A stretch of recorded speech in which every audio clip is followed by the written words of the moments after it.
Essa história não é a que vazou para a imprensa. É como aconteceu de verdade. É como Batman morreu. Olá pessoal, eu sou o Jefferson Barbosa e hoje a gente vai conversar um pouquinho sobre Batman Arkham Knight.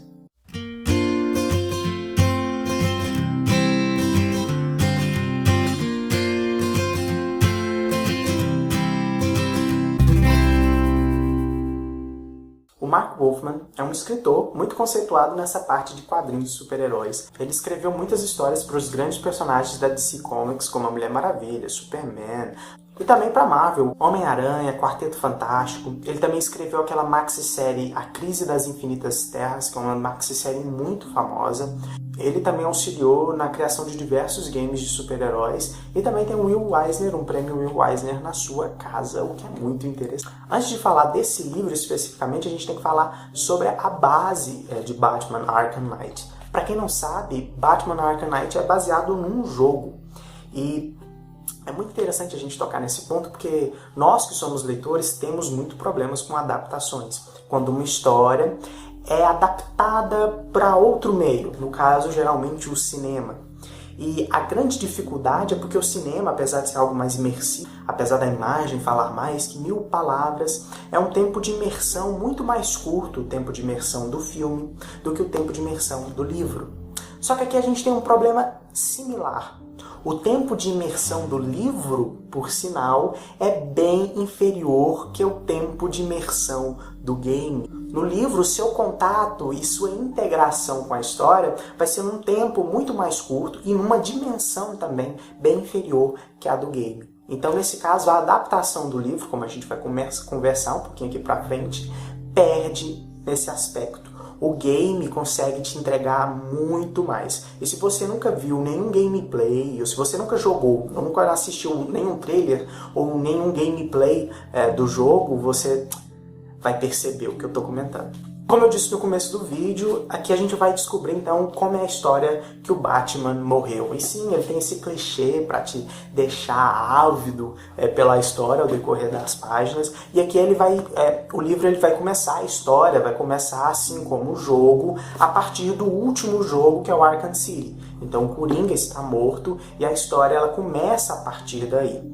Então nós vamos conviver com o Batman numa Gotham City muito problemática, cheia de vilões, é claro, porque agora que o Coringa está morto, todos os vilões eles estão querendo dominar a cidade, só que o grande vilão aqui da Thamas é o Espantalho e também esse cara que vai aparecer no meio da história, que nós não sabemos quem é, que é o Arkham Knight. Para quem não leu nenhum quadrinho, mas assistiu, por exemplo, o Batman Begins, do Christopher Nolan, já sabe, já teve conhecimento sobre o Espantalho. É um personagem, é um vilão que trabalha muito bem com a parte do terror, ele trabalha muito com essa questão do medo nas pessoas. E isso cria um clima muito interessante que casa muito bem com a Gotham City, que é esse visual que a gente conhece e que o jogo consegue retratar de uma forma incrível. Os gráficos daquele jogo, o ambiente que ele cria para a cidade é muito, muito incrível. Entretanto, aqui no livro isso fica um pouco limitado e eu tive grande dificuldade de me aprofundar na narrativa. O livro ele tem que contar toda essa história, todo esse pano de fundo num tempo muito curto, então são 200 e poucas páginas e acaba que a ação acaba predominando. O desenvolvimento que você tem dos personagens fica por final do livro e de uma forma muito rápida, algo que não acontece no game. Então toda essa parte de ação, de lutas, pra mim ficou muito enfadonho, porque no game é algo que você tá agindo, você tá lutando. E aqui quando ele tem que descrever essas ações ao longo da narrativa, me frustrou muito, foi uma leitura muito arrastada. As primeiras 100 páginas para mim foram uma tortura, as últimas 100 páginas foram mais interessantes, só que elas são muito condensadas. E você acaba perdendo um pouco do impacto que o game traz para a história. Outra coisa que deixa a desejar é a quantidade de personagens e tão pouco tempo. Você tem vários núcleos que são abordados ao longo de 200 e poucas páginas, personagens que são deixados para trás. Isso no jogo faz pouca diferença, mas aqui faz muita diferença. Esses saltos temporais, muito tempo, você se perde no meio da narrativa e não consegue criar intimidade. Porque a intimidade no jogo, você tá ali dentro. A intimidade parece que já pré-existe, mas é que ela precisa ser construída.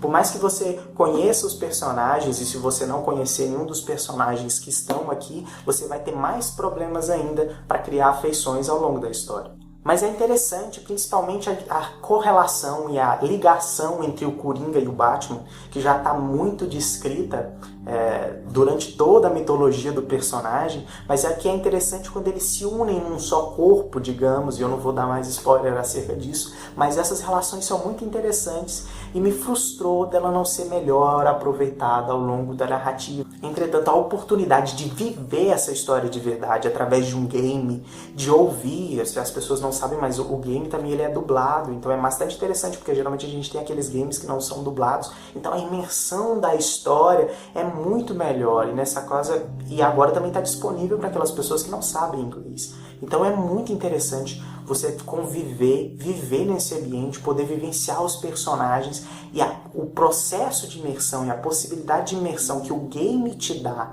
nesse caso, é muito maior do que o livro. Então, se você lê o livro e gostou, quando você vê o jogo, ou se você tiver possibilidade de jogar o game, você vai ficar enlouquecido, porque é muito, muito interessante. Tirando isso, tirando as frustrações, porque eu sou um grande fã do Batman, o livro é assim, ele tem aquele gosto de entretenimento e vale a pena para quem está procurando por isso. E o que falar dessa edição? Essa edição é muito linda. Eu não trouxe a jacket que vem no livro, porque eu tiro para não estragar, mas vem com a jacket escrito o nome do livro, já que a capa não traz, apesar dela trazer o logo do Batman, e não precisa mais do que isso para dizer que o livro é sobre isso, e as lombadas são todas pretas. E a edição é muito bem trabalhada, ela vem com uma fitinha, e aqui a gente tem o logo da Darkseid, o logo do Batman, o livro tem uma diagramação normal. O livro também veio com um kit super legal que a Darkseid nos enviou. Ele veio com um bate-sinal dentro dessa caixinha, o que é muito legal. Um bate-sinal que emite a luzinha do Batman, não sei se dá pra vocês verem aqui na minha mão. É muito, muito legal isso de noite. E a caixinha também vem com a revistinha falando dos personagens e da história. Muito, muito interessante. Para quem gosta do personagem, é uma ótima pedida. Entretanto, para conhecer o personagem, existem outros meios melhores, como a HQ, por exemplo, Batman Ano 1, do Frank Miller, ou o próprio Cavaleiro das Trevas, que é bastante interessante. Então esses foram meus comentários sobre esse lançamento da Darkseid. E se você gostou, tem algum comentário a fazer, deixa aqui nos comentários a sua opinião e não deixa de se inscrever no nosso canal. Muito obrigado e até mais!